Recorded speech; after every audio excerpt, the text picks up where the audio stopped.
오늘은 제 81주년을 맞는 광복절 다음 날로 교회들은 아마 대다수의 교회들이 광복절 기념주일을 오늘 예배할 것입니다. 광복이라고 하는 의미를 우리가 잘 알고 있습니다. 광복은 빛광자에 돌아올 복이다. 그래서 빛이 다시 돌아왔다라고 하는 의미를 갖고 있죠. 물론 해방이라는 표현을 쓰기도 합니다. 광복이라는 말을 사전에서 한번 찾아보니까 광복은 잃어버린 빛을 다시 회복했다. 또 어둠 속에 빼앗겼던 자유와 주권을 다시 되찾았다. 억압과 식민의 굴레에서 벗어나 해방을 맞이했다. 이런 의미를 갖는다고 그래요. 이 사전적 의미를 가만히 읽다 보니까 이 한 개인의 구원과도 같구나 하는 생각을 해봅니다. 예수님을 모르던 사람들이 예수님의 복음을 받습니다. 삶의 소망을 가집니다. 이렇게 사는 것이 하나님이라는 분이 있다면 원하시는 바이겠구나 깨닫습니다. 그래서 예배당에 와서 믿음 생활을 시작합니다. 신앙적으로 말하면 그들에게 빛 되신 주님이 이제 비추어지신 거죠. 영적으로 말하면 어둠에서부터 죄의 굴레와 사망의 굴레로부터 하나님이 주인 되심이 다시 회복되어진 거죠. 그래서 광복은 세상적으로 말하면 억압에서부터 빛을 찾은 거라고 한다면, 영적으로 말하면 하나님의 자녀가 되는 것이 광복과 같다. 이런 묵상을 해보게 됩니다. 여러분, 이스라엘 백성들에게 있어서 광복절은 잘 알다시피 유월절일 것입니다. 애굽에서의 노예 생활을 다 마치고 하나님께서 노예에서 해방한 것만이 아니라 가나안이라고 하는 언약된 땅으로 가게 하신 그 날을 유월절이라고 부르며 그들은 해방절이라고도 표현하기도 합니다. 출애굽기와 그리고 성경에 보면 이스라엘 백성들의 애굽에서의 해방은 전적인 하나님의 간섭이었다라고 하는 거죠.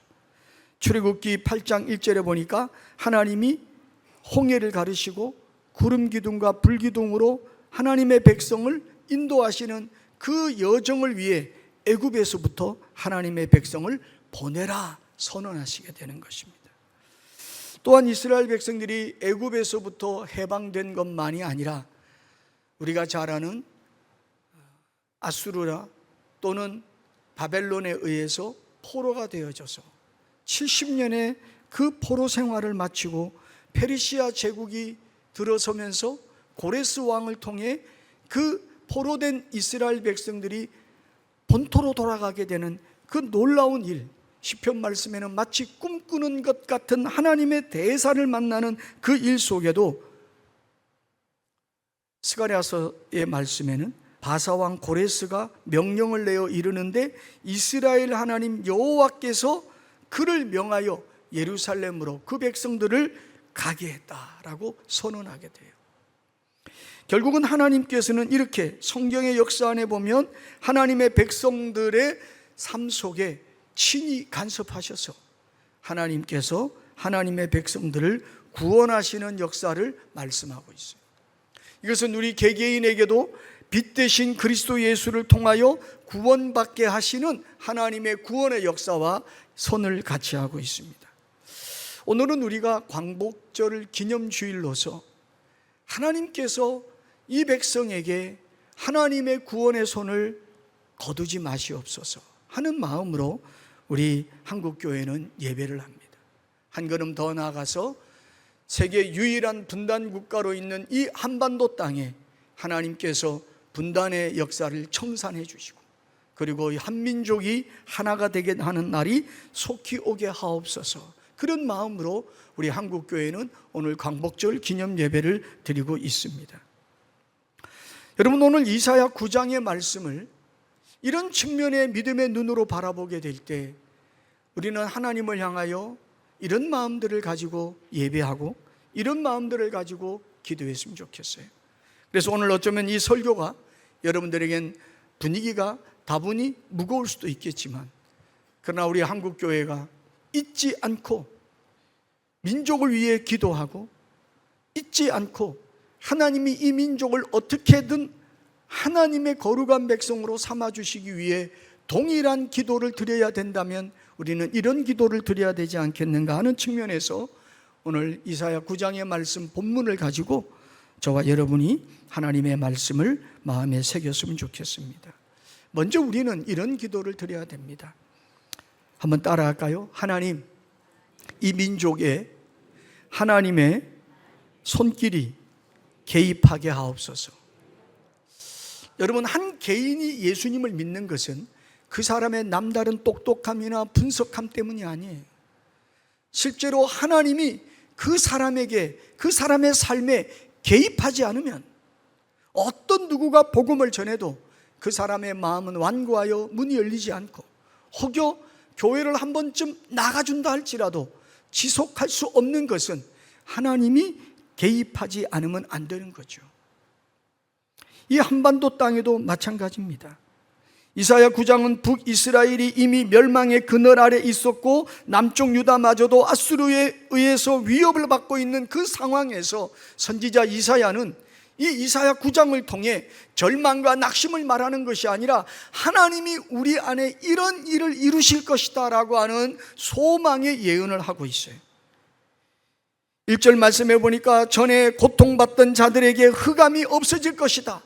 전에 고통받던 자들이 누굽니까? 여기에는 스불론 땅의 사람들, 납달리 땅의 사람들이라고 표현하지만은 전에 고통받던 자들은 이스라엘 백성들이었어요. 그들에게 이제는 흑암이 거두어진다는 겁니다. 이유가 무엇입니까? 2절에 보니까 흑암에 행하던 백성이 큰 빛을 보았다는 거예요. 사망의 그늘의 땅에 거주하던 자들에게 빛이 임하였다는 거예요. 3절에 보니까 주께서 이 나라를 창성하게 하고 즐거움을 더하게 하실 거라는 거예요. 한마디로 말하면 하나님의 빛이 이 백성에게 비추었으니 이제 이 백성이 어둠에서부터, 흑암에서부터, 죄의 권세로부터, 절망과 낙심에서부터 벗어나게 되었다라고 하는 거죠. 한 개인이 예수님을 믿는 순간에 그들이 절망하고 낙심하던 일들이 복음을 들을 때 소망이 생깁니다. 하나님이 그들의 마음속에 예수님을 통하여, 복음을 통하여 소망을 갖게 하십니다. 그것이 믿음의 역사이지 않습니까? 소망의 역사, 그것들이 시작되는 거예요. 그것을 우리는 성경에서 빛이 임하였다라고 말합니다. 요한복음 1장에 빛이 왔다, 그 빛을 영접하는 자는 하나님의 자녀가 되었다, 이렇게 선언해 주시는 거예요. 이사야 9장의 흐름에 의해서 보면 선지자 이사야는 이스라엘 백성의 민족의 운명이 강대국의 손에 의하지 않고 전적으로 빛을 비추신 하나님의 손에 있다라는 것을 선언해 주고 있습니다. 여러분, 오늘 광복이라는 단어를 가지고 광복절 행사도 하고 오늘 주일 예배를 광복절 기념 예배로 드리고 있지만 완전한 광복이 우리에게 오지 않았다는 사실을 우리는 너무나도 잘 알고 있어요. 통일이라는 것은 정치적인 협상이나 외교의 전략의 결과물이 아니에요. 이 통일이라는 것은 전적인 하나님께서 역사하셔야 할 하나님의 개입이 있어야 할 사건이라는 걸 잊지 않기를 바랍니다. 오늘 우리 청소년들도 예배의 자리에 함께하고 있어요. 제가 얼마 전에 어떤 학생에게 통일에 대한 질문을 해봤어요. 넌 통일을 어떻게 생각하냐? 그랬더니 머리를 글쩍글쩍 하면서 잘 모르겠대요. 굉장히 저는 개인적으로 충격을 받았어요. 물론 매스컴을 통해서 지금 초등학교 학생들이, 중고등학생들이 통일에 대한 이해도가 지금 60, 70세의 어르신들에 비해 보면 월등히 차이가 있다는 것을 잘 알고 있지만, 그러나 교회를 다니는 학생이 통일에 대한 이야기를 질문받았을 때 머리를 긁적이고 모르겠다고 하는 말에 이 아이는 통일을 위해 기도하고 있지는 않구나, 이런 어떤 개인적인 생각이 들었어요.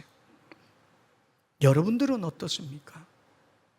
아마 여러분 중에는 노파심이지만 신앙생활과 통일이 뭔 상관이 있어? 라고 여길 수 있어요.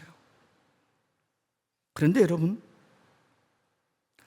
예수님께서 승천하실 때 제자들에게 승천의 장면을 목격하던 500여 명의 성도들에게 당부하신 것이 있습니다. 너희가 복음의 증인이 되어 달라. 그것도 땅끝까지 가서라도 증인이 되어 달라. 예수님의 대사명이, 대유언의 사명이 복음 증인 아니겠어요? 그런데 전 세계적으로 선교사들이 얼마든지 자유롭게 왕래하는 시대에 살고 있지만 대한민국 국적만 가지고도 전 세계 어디에 가도 문제가 없는 이러한 세상에 살고 있지만 유일하게 대한민국 국적만 가지고서는 갈 수 없는 유일한 곳이 바로 북녘 땅이에요. 그 땅은 대한민국 국적만 가지고는 어떤 누구도 갈 수가 없어요. 대한민국 국적이 아닌 다른 나라의 국적을 가져야만, 그것도 북한과 수교를 맺은 국적을 가져야만 북녘 땅에 갈 수가 있습니다. 그런데 그 땅에 하나님의 복음의 빛이 단절되어져 있는 거예요. 오래전에 우주에서 지구를 촬영하는 가운데 한반도 땅을 촬영한 사진을 매스컴에서 보여준 적이 있어요. 한반도 땅을 촬영한 시간대가 저녁 시간대였습니다. 깜깜한 저녁 시간대, 이 한반도의 반쪽은 여전히 환한 빛이 있는데 반쪽은 깜깜한 어둠이었습니다. 그리고 그 어둠이 짙은 땅을 두고 북한 땅이라고 매스컴은 말을 했습니다. 저는 그때 그 사진을 보면서 이런 마음이 들었어요. 저 빛은 단지 전구 형광등들이 발하는 빛이 아니라 복음에 대한 상징이구나. 그 땅에 복음이 멈추었구나. 우리는 매스컴을 통해서 유일한 분단 국가였던 독일이 어떻게 통일의 문이 열리는지 잘 알고 있어요. 유일한 분단 국가였던 우리 대한민국과 함께 한 민족이 둘로 쪼개어진 독일은 동독과 서독이라고 하는 정치 체제와 그리고 또한 강대국들의 이념의 통치에 의해서 강제적으로 갈라졌지만 그 땅 동독에는 하나님께서 역사하시는 통일의 문이 열리게 하기 위해서 라이프치히의 성 니콜라이 교회에서 촛불 기도회가 이루어지고 있었어요. 1980년 초기에, 시기적으로 말하면 1982년부터 매주 월요일마다 평화기도가 이루어지고 있었어요. 그 평화기도가 무르익어서 수많은 사람들이 매주 월요일마다 성 니콜라이 교회에 모여서 기도하기 시작했어요. 그러다가 급기야 1989년 11월 9일 날 베를린 장벽이 무너지게 됩니다. 하나님이 하신 일이라고 모든 사람들이 동의하는 일이 일어났던 거예요. 물론 거기에는 한 정치인의 어설픈 기자회견에서 일어난 촉발된 사건이지만 그러나 그것은 하나님의 개입이었다라고 하는 거예요. 지난 주간에 우리 임현수 목사님께서 우리 교회에 오셔서 우리 삼척시 기독교연합회의 광복절 연합 예배 때 말씀을 하시고 북한 땅의 사진들을 보여주셨죠.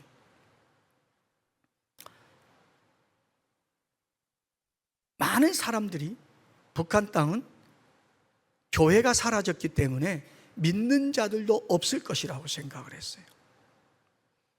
그런데 북한 땅에 우리나라 국적만이 아니라 외국인의 국적을 가진, 북한 땅을 갈 수 있는 국적을 가진 사람들이 NGO 단체와 여러 가지 민간 단체를 통하여 북한을 출입하면서 북한 땅의 활동가들의 여러 가지 정보를 통해서 선교하는 단체들이 집계를 해보니까 최소 북한 땅에는 10만의 지하교회 성도들이, 심지어 모 단체에는 좀 과장한 듯 하지만 그래도 희망적인 것은 무려 40만의 지하교회 성도들이 있다는 거예요.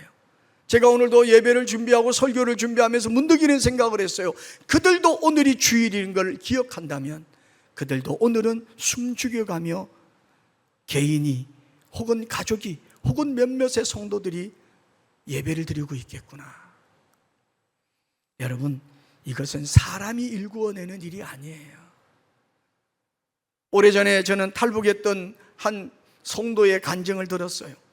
자기가 살던 동네에 아이가 학교에다가 자기 어머니를 고발해서 어머니가 정치범 수용소에 갔어요.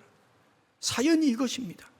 그 어머니는 중국에 돈을 벌기 위해서 몰래 탈북을 했다가 돈을 조금 모아서 다시 북한 땅으로 고향으로 돌아왔는데 그 돈으로 이제 끼니를 하며 생활을 하는데 이 집에 아이가 초등학교 2학년쯤 되는 아이가 엄마를 가만히 보니까 부엌에만 들어가면 이상한 짓을 한다 이거예요. 그래서 유심히 봤더니 엄마가 쌀떡에서 무언가를 쌀을 퍼내면서 무언가를 만지작거리다가 눈물을 싹 훔치고 또 뚜껑을 닫고 그렇게 하는 모습을 수차례 발견해.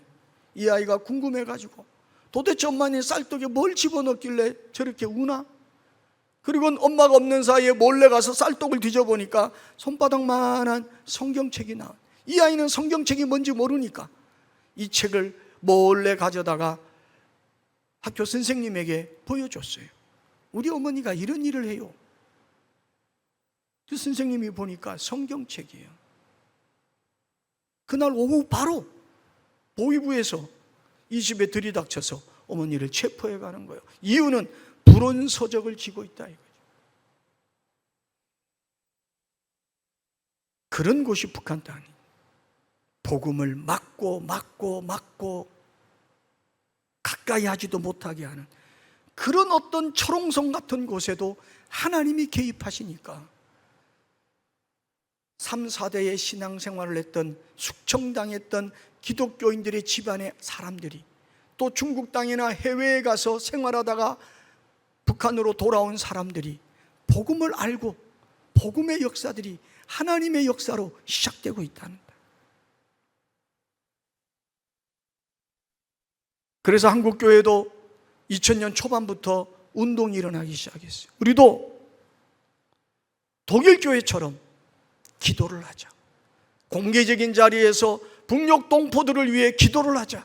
마침 그때 중국에 수만의 탈북해서 떠돌아다니고 있는 고통스러운 삶을 사는 그 북한 지역 이탈 주민이라고 표현해요. 북한 지역 이탈 주민들이 다수가 잡혀서 중국 공안에 이제 북송 위기에 있을 때 한국교회가 그 사실을 알고 그때부터 북송 반대 기도운동이 시작이 되고 서울역 광장에서 부산역 광장에서 모 교회들에서 그리고 저도 몸담았던 주빌리 통일구국기도회라는 이런 단체들에서 기도가 막 시작되기 한국을 뛰어넘어 독일에서도 한국을 뛰어넘어 남미에서도 한국을 뛰어넘어 미국 땅에서도 이런 기도 운동들이 공개적으로 일어나기 시작했어요. 제가 오늘 왜 이야기를 하냐면 여러분 하나님은 이 한반도 한민족을 위해 역사하고 있는데 우리가 그 일에 하나님 개입하시옵소서 하나님 도와주시옵소서 부르짖지 않으면 하나님은 역사하지만 우리는 문책을 받게 될 것이다. 저는요 오늘 설교를 준비하면서 마음이 많이 무거워요. 왜냐하면 하나님의 진노가 두렵기 때문이에요. 1900년 후반기에 북녘 땅에 고난의 행군이 지나 수백만의 사람들이 굶어 죽었어요. 그때 이 남한 땅에 대한민국 땅에 교회들이 무엇을 한 줄 아십니까?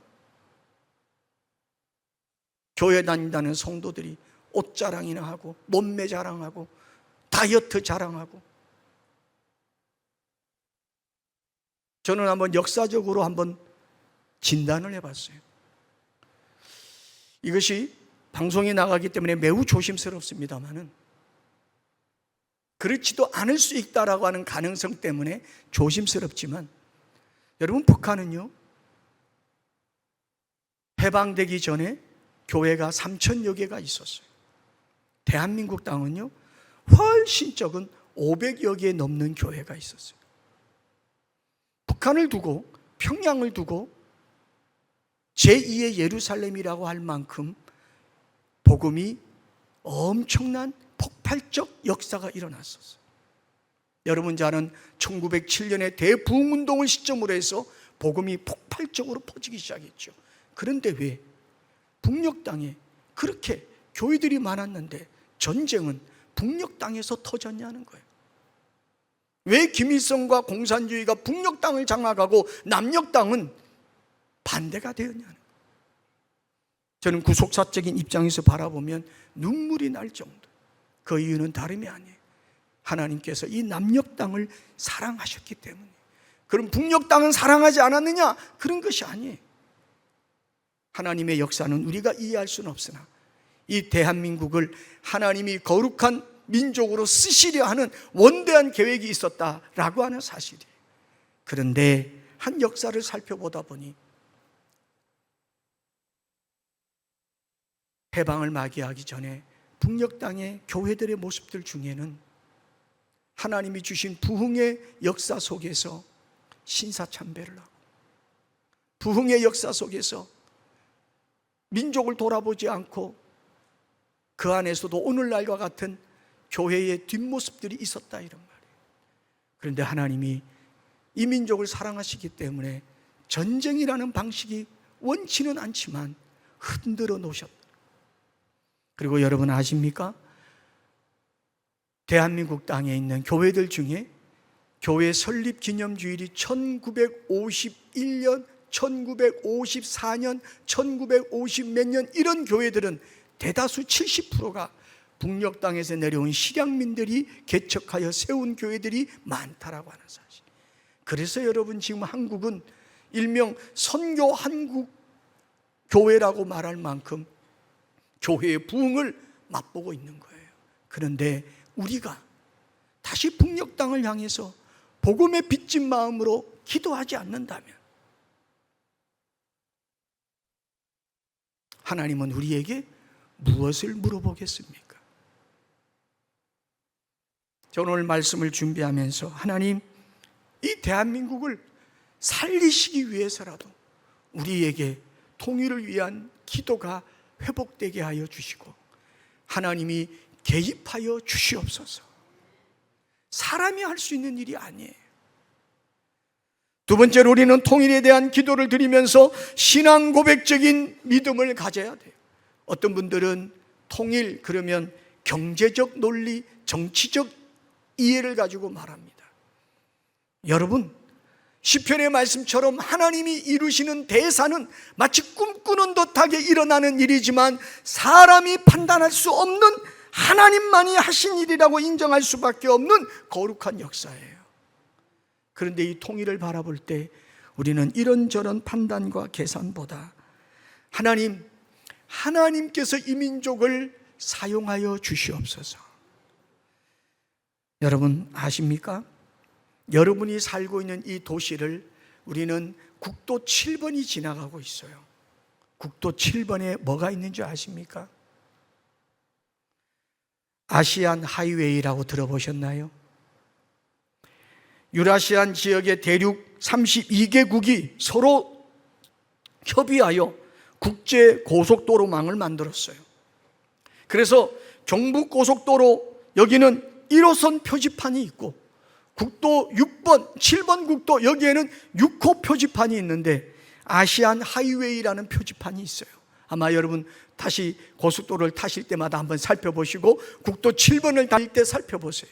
그런데 경부고속도로의 1호판 표지판에는 일본을 통해서 한국으로, 중국으로, 인도로, 튀르키예로 가게 돼 있어요. 그런데 국도 7번은 부산에서 출발하여 중국을 거치고 카자흐스탄을 거쳐 러시아로 가는, 하나님은 이미 복음을 위해 길을 닦아 놓으셨어요. 믿으시길 바랍니다. 그래서 세상 사람들은 경제 논리로, 정치 논리로 이것을 두고 경제적인 실크로드라고 말하고 있지만 우리 복음의 사람들은 이것을 두고 복음의 실크로드라고 말해야 되는 거예요. 하나님이 우리를 이렇게 쓰시려 하는구나. 그래서 제가 오늘 여러분에게 감히 드리는 말씀은, 우리가 통일을 위해 기도할 때 우리의 소원은 통일, 단순히 우리가 바라는 바람의 문제가 아니라 하나님께서 복음으로, 열방으로 복음이 전해지는데 이 민족을 사용하실 계획이 있구나 하는 그 구원적인 역사 속에서 복음 통일을 위한 기도가 있어야 한다 하는 것입니다. 사랑하는 성도 여러분, 한국교회는 수십 년 동안 경험이 쌓였어요. 어떤 경험이냐? 한국교회는 선교적 경험이 풍부합니다. 미국인들도 하지 못했고 영국인들도 하지 못했던 모슬림에 대한 전도 훈련, 특수한 정치적 이념으로 나라가 다스림받는 지역 속에서 어떻게 복음을 전해야 되는지 우리는 많은 경험들이 수축돼 쌓여져 있어요. 하나님이 그 일을 하신 거예요. 그래서 하나님은 우리를 통해서, 이 한민족을 통해서 복음의 도구로 사용하시려 하는 거예요. 그런데 우리가 지역적인 우리 교회의 문제만을 두고 전전긍긍할 때 하나님은 관심을 갖지 않습니다. 제가 부산에서 연합회 일을 하면서 부흥하는 교회들을 살펴보니까 부흥하는 교회의 가장 중요한 그 핵심 원리가 뭔지 봤더니 하나님의 일을 하려 한다는 거예요. 하나님의 일, 내 일이 아니라 하나님의 일. 내가 마음 상했다고 안 해, 내가 변증 상했다고 안 해, 내가 감정적인 안 해, 이런 사람들, 이런 교회는 하나님 기뻐하지 않아요. 내가 마음이 상해도 하나님의 일이기 때문에, 내가 관계가 나빠도 하나님의 일이기 때문에, 내가 위축되어도 하나님의 일이기 때문에, 그럴 때 하나님이 그 사람을 눈여겨보시고 그 교회를 사용하신다, 이 말씀이에요. 민족도 똑같아요. 지금이 K시대인 줄 알죠? 하나님이 뜻이 있는 거예요. 그런데 우리가 우리 자신만을 위해서 무언가를 하려 할 때 하나님은 그 문을 이제 슬그머니 닫으십니다. 열렸을 때 하나님의 일에 쓰임받는 여러분들, 우리 교회, 한국교회가 되어지기를 주의 이름으로 축원합니다. 여러분, 말씀을 마치면서요, 오늘 우리가 광복절 기념 예배를 드리면서 하나님의 마음을 한번 살펴보자고요. 하나님은 우리에게 이 해마다 광복절을 맞을 때마다 어떤 마음을 갖기를 원하실까요? 여러분 알고 있지요? 매스컴을 통해 다 알고 있을 거예요. 지금 북한 지역을 이탈한 주민들, 일명 탈북민이라 불리는 주민들이 중국 땅과 러시아 땅에 얼마나 많이 있는 줄 아세요? 그들은 부끄러운 삶을 살고 있어요. 부끄럽다고 해서 뭐 어떤 죄를 지었다 이런 말이 아니라 엄청 치욕스럽지만은 북한으로 다시 돌아가지 않고 생계를 유지하고 있어요. 그 숫자가 인색하게 이야기를 해도 중국 땅에 10만 명이 넘고, 풍성하게 이야기하는 곳곳의 정보에 의하면 30만이 넘는데요. 근데 그들 중에 70%가 다 여성이고 어린 친구들이에요. 그 땅에서 태어났거나, 러시아 쪽에는 이제 코로나 이후로 벌목공들이 다시 돌아가지 못하거나 배회하는 그 숫자가 인색하게는 수백만, 풍부하게는 1000명이 가깝다는 거예요. 수백 명에서 1000명 차이가 있는 이유는 그 보고하는 사람들의 입장이 다르기 때문이에요. 그러나 어쨌든 그렇게 많은 숫자들이 지금 누군가의 도움을 필요한 거예요. 그때 우리는 기도해야 돼요. 하나님, 지금도 중국 땅에서 배회하고 있는 그 수십만의 우리 동포들이 선교사들을 만나게 하옵소서, 활동가들을 만나게 하옵소서, 가짜 부록가들을 만나지 않게 해 주옵소서. 러시아 땅에서 배회하고 신분이 안전받지 못한 그들이 선교사들을 만나고 복음의 활동가들을 만나서 안전하게 대한민국 품에 오게 해 주시옵소서. 교회가 기도해야 돼요. 성경은 말했습니다. 하나님의 뜻이 그러할지라도 너희가 기도하여야 하리라. 우리가 기도해야 될 사명이 있는 거예요. 저는 가끔 가다가 저에게 구출 자금을 요청하는 단체들이 있어요. 물론 제가 돈이 많지 않기 때문에 수천만 원을 줄 수는 없지만 적게는 100만 원, 많게는 200만 원이라도 보태주면서 그 사람들이 안전하게 대한민국 땅에 오기를 기도합니다. 저는 우리 교회도 언젠가는 공식적으로 북녘 땅을 위해, 복음 통일을 위해 기도하는 기도 모임이 세워졌으면 좋겠고, 언젠가는 우리 교회에서도 우리 기독교에 대한 성결교회, 북한 선교위원회가 하고 있는 활동 가운데 북녘 땅에 무너진 성결교회 재건 프로젝트에 동참했으면 좋겠어요. 분단 전에 북녘 땅에는 3,000여 개의 교회들이 있었고, 우리 성결교회는 134개의 교회가 있었어요. 그러다가 다시 재집결해서 살펴보니 82개의 교회가 북녘 땅에 있었다고 그래요. 그런데 그 82개의 북녘 땅에 있었던 교회들을 한국교회의 성결교회가 다시 재건한 운동을 합시다, 기도합시다. 그래서 재건 프로젝트를 시작하여 82개의 교회가 작년에 다 자매결연을 맺어서 완수가 되었고, 금년부터 제2의 프로젝트로 거점 지역들을 택하고 그것을 두고 기도하다가 하나님이 통일의 문을 열어주면 우리가 그 교회, 그 지역에 가서 전도하겠습니다 약속하는 이 프로젝트를 진행하고 있어요. 사랑하는 성도 여러분, 한반도 복음 통일, 전 세계로 흩어져 있는 한민족 디아스포라를 품고 하나님께서 역사하실 일을 기대고 이루어갈 주축은 한민족밖에 없어요. 구체적으로 말하면 이 대한민국 사람들일 수밖에 없는 거예요. 근데 우리가 외면하면요, 예수님 말씀하셨어요. 바리새인과 제사장들이 예수님이 예루살렘에 입성할 때 그들이 외치는 소리가 불편해서 예수요, 저 아이들의 입을 막으시오, 그렇게 말했을 때 다윗의 자손 그 외치는 소리를 듣기 싫어서 예수님 뭐라고 하셨어요? 저들이 입을 막아도 돌들을 통해 소리치게 할 것이다. 그 이유가 무엇입니까? 하나님은 하나님이 계획하신 일을 반드시 이루실 거라는 거잖아요. 하나님이 반드시 이루실 때 우리는 몰랐어요가 아니라, 하나님 우리가 기도했더니 하나님이 역사하셨군요 하게 될 날을 기대할 수 있는 진짜 백이 소망을 갖는 저와 여러분 되기를 축복합니다. 이것이 한국교회에 주어진 사명이에요.